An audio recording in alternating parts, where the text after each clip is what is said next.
Step 2, 2011, question number 7, it's question 9 from Miscellaneous Pure Support Module. The sum of BR, well, BR is defined to be this sequence here, so we'll just put that in there, I guess. And then one of two things can happen here. Either stuff is, you can write out the first few terms and stuff cancels, or you want to split it out into two different things. And I decided to do the second one, so split it out into two different things like this. And now the sum of lambda to the r is just lambda to the 0 plus lambda to the 1 plus lambda to the 2 all the way up to lambda to the n. Lambda to the 0, of course, is 1. And likewise for mu r. And now these things separately are just geometric sequences with a equaling 1 and r equaling lambda, because you're just timesing, or mu in this case. So the sum up to the first n terms is this. A is just 1, so you can just ignore that. And then you could also, I think I wrote this the other way around, just because it's usually easier to write it the other way around, particularly if A is 1. So I wrote it like this, and that would be the sum of each sequence, one take away the other. And now what can we do here? Well, you just need to notice that lambda itself and mu itself are these two things. And if you put lambda in here, 1 plus root 2 minus 1 is just root 2. And this minus 1 is just minus root 2. So that's very nice. You can cancel these negatives here, and then you can combine the two things together because the denominator is the same. And now this plus is a bit rogue, but whatever. And now what we can do is we can just say, well, this here is just an, right? Or an plus an to the n plus a to the n plus 1, or subscript n plus 1, I should say. And we get this, which I think is basically what they asked you to do. We're just going to separate it back out again, and we end up with what they wanted. So that's good. Okay, excellent. So the next part is give a corresponding result for the sum of AR. Now this is good.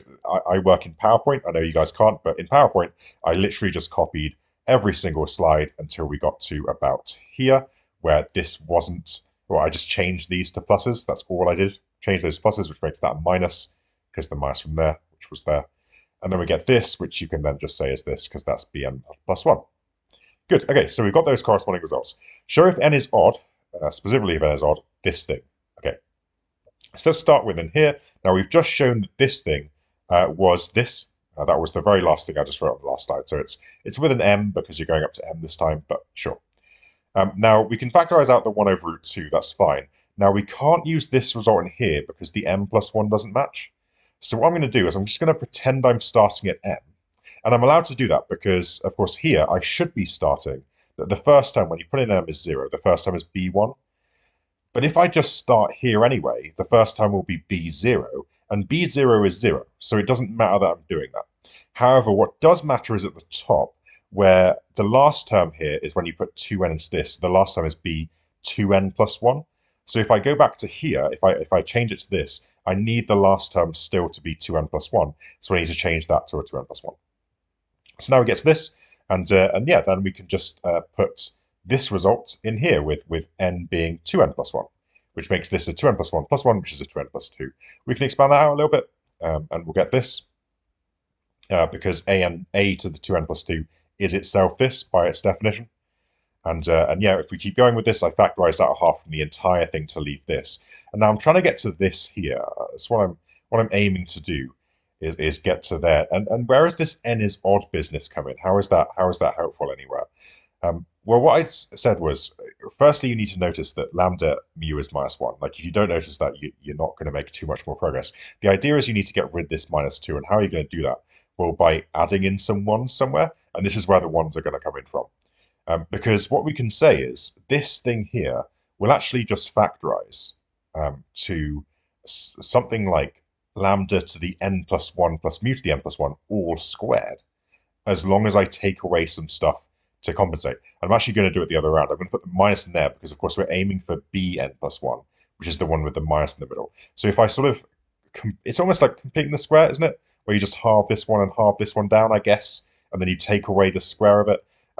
I'm actually going to add it in because this would give you minus 2 of the cross terms. So I'm going to add them in. And I think this all works. Like, this squared is that, and this squared is that, and then the cross terms I've put in to compensate. So this is all fine.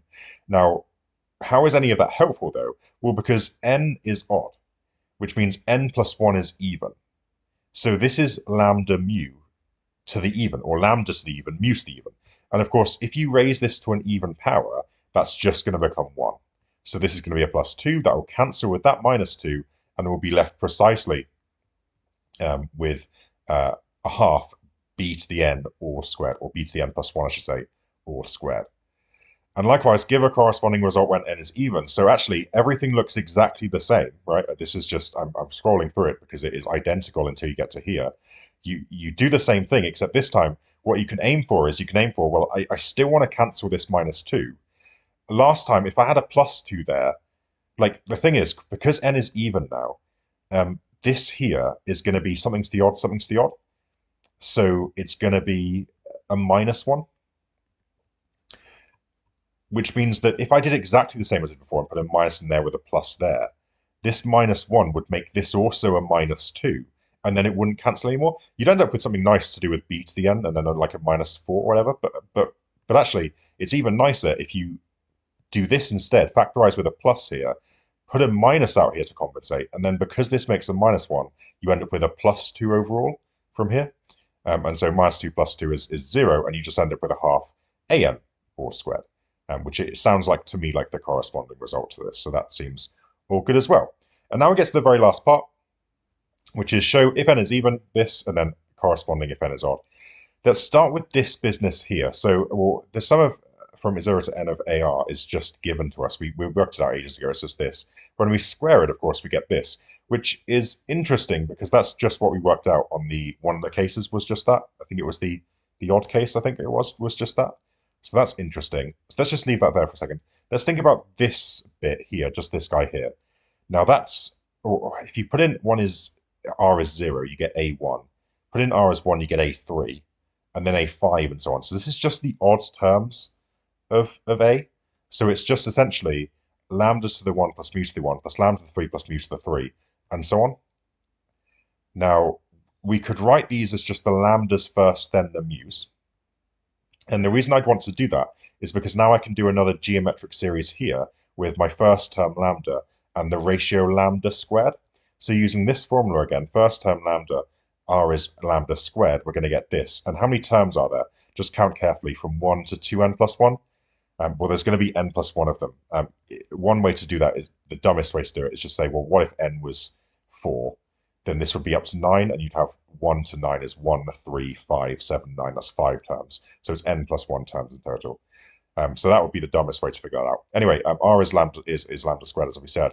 Now, what can we do with this? Well, last time we saw this, and always go back to your working step. Always look at what you did in previous situations. Last time, this was just 1 minus lambda, and that was really easy to sort out. 1 minus lambda squared isn't as easy. You can do it as 1 minus lambda and 1 plus lambda if you want, because it's, of course, it's different to two squares.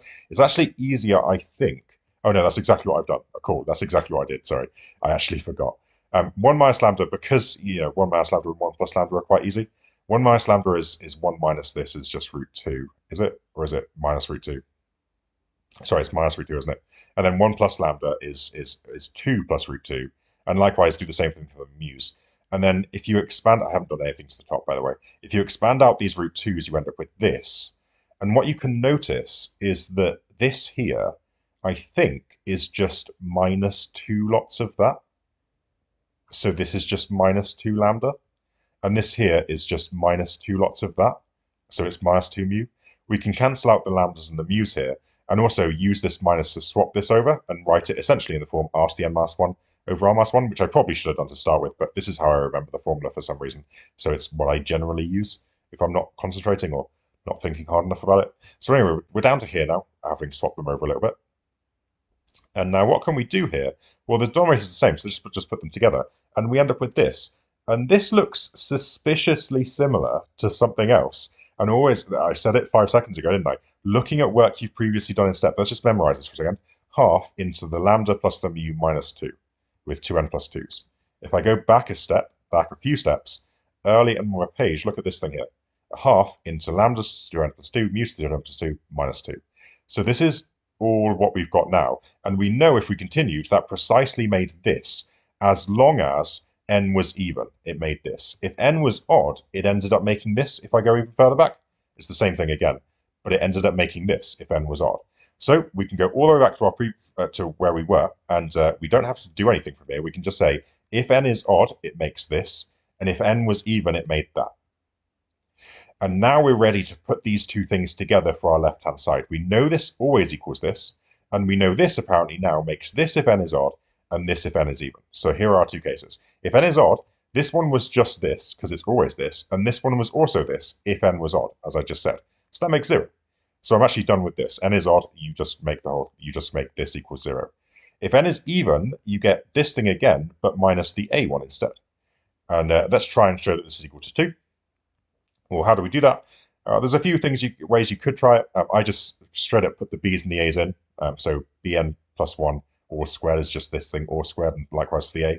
Couldn't resist an opportunity to do a difference of two squares here, because it's this thing squared minus this thing squared. So it factorizes into this minus this into this plus this, which makes this. And this is quite nice, right? Because the lambdas cancel in this case, and you get minus 2 of the mu's. And here you get 2 of the lambdas, and the mu's cancel. So we just end up with this. 2 times 2 is 4, divided by 2 is 2. Factorize out the minus to end up with this. And now we've been in this situation before, about 5 minutes ago. If n is even, that means n plus 1 is odd, which means this is mu odd to lambda odd, which is the case where you end up with minus 1. And so this is minus 2 times minus 1, which is 2, and the question is done.